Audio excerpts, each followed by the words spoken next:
तो अम्ल और क्षार के बारे में हम जानेंगे, वो कैसा होता है, क्या होता है, तो यहाँ पे जानते हैं। जैसे कि अम्ल स्वाद में खट्टे होते हैं फर्स्ट, और सेकंड ए नीले लिटमस पत्र को लाल में बदल देते हैं, और थर्ड ये जलीय विलयन में H+ आयन देते हैं, आप देख सकते हैं। और यहाँ पे इसका एग्जाम्पल में हो गया HCl H2SO4 और CH3COOH या एसिटिक एसिड। सांद्र अम्ल, जिस अम्ल में अधिक मात्रा में जल और अल्प मात्रा में होता है।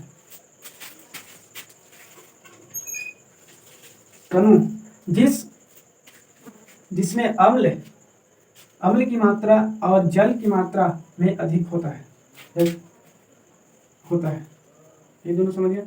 अब आते हैं हम लोग क्षार पे। क्षार स्वाद में कड़वा होता है, और ये लाल लिटमस पत्र को नीले पद में बदल देता है, और ये जलीय विलयन में OH+ आयन देता है। आपको यहाँ तक समझ में आ गया होगा। और आगे देखते हैं इसका एग्जाम्पल Na+OH N+OH, इसके साथ आयन H+ आयन देता है।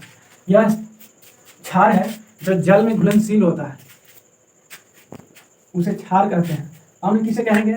जो स्वाद में खट्टा होगा उसे हम अम्ल कहते हैं। जैसे कि इमली हो गया, टमाटर आप ले सकते हैं एग्जाम्पल में, वो सब स्वाद में खट्टे होते हैं, उसमें अम्ल पाए जाते हैं।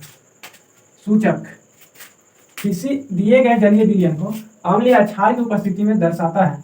इसे रंग या गंध और क्षारक के माध्यम में बदल जाता है। सूचक अम्ल या क्षार है, वो हम गंध के माध्यम से भी पता कर सकते हैं। जैसे सूचक 3 प्रकार के होते हैं। फर्स्ट प्राकृतिक सूचक, सेकंड कृत्रिम सूचक, और थर्ड गंधीय सूचक। तो फर्स्ट हम प्राकृतिक सूचक को देखते हैं। प्राकृतिक सूचक में पेड़ पौधे से प्राप्त होते हैं। फर्स्ट प्राकृतिक सूचक पेड़ पौधे से प्राप्त होते हैं, जैसे लिटमस पत्र, उसे हम प्राकृतिक सूचक कहते हैं। यह हो गया लिटमस यानी लिटमस है, जो उसको अगर हम अम्ल में डालते हैं तो वो लिटमस पत्र को लाल कर देता है। अगर हम लिटमस पत्र को अगर क्षार में डालते हैं तो ये नीला कर देता है। उसके जब अब आ गया सेकंड एग्जांपल, जैसे हल्दी को हम अम्ल में डालते हैं तो पीला हो जाएगा, और हल्दी को हम अगर क्षार में डालते हैं तो लाल हो जाएगा। और कृत्रिम और गंधीय सूचक पढ़ते हैं। कृत्रिम सूचक वे सूचक जो रसायन द्वारा बनाए गए, उन्हें कृत्रिम सूचक कहा जाता है। जैसे फिलायोनिम, दूसरा मेथेन ऑरेंज, तीसरा गंधीय सूचक। जिस सूचक से अम्ल या क्षार के माध्यम से बने और जिससे दिए गए गंधीय सूचक कहा जाता है। पहला प्याज, अगर हम प्याज को काटते हैं तो उसमें से गंध निकलता है, और गंध जो निकलता है वो आंखों में जाता है, तो आंखों से आंसू गिरने लगता है, तो वो भी एक अम्ल का उदाहरण देता है। प्याज जिसमें से 30 में गंध निकलता है। लवण, अब पीएच मान हम पढ़ते हैं।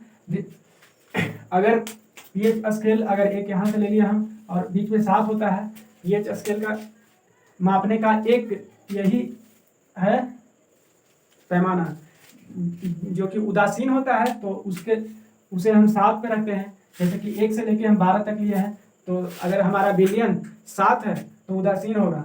अगर 7 से छोटा होगा तो अम्लीय होगा।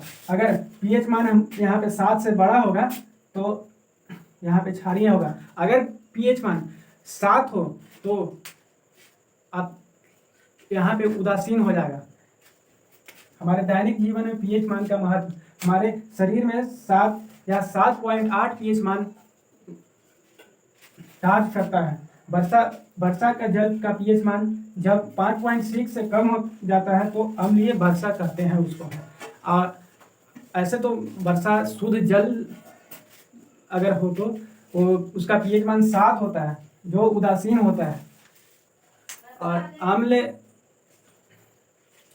उदासीन होता है, उसको हम अगर अब 5.6 हो तो उसको हम क्या बोलेंगे, अम्लीय वर्षा बोलते हैं।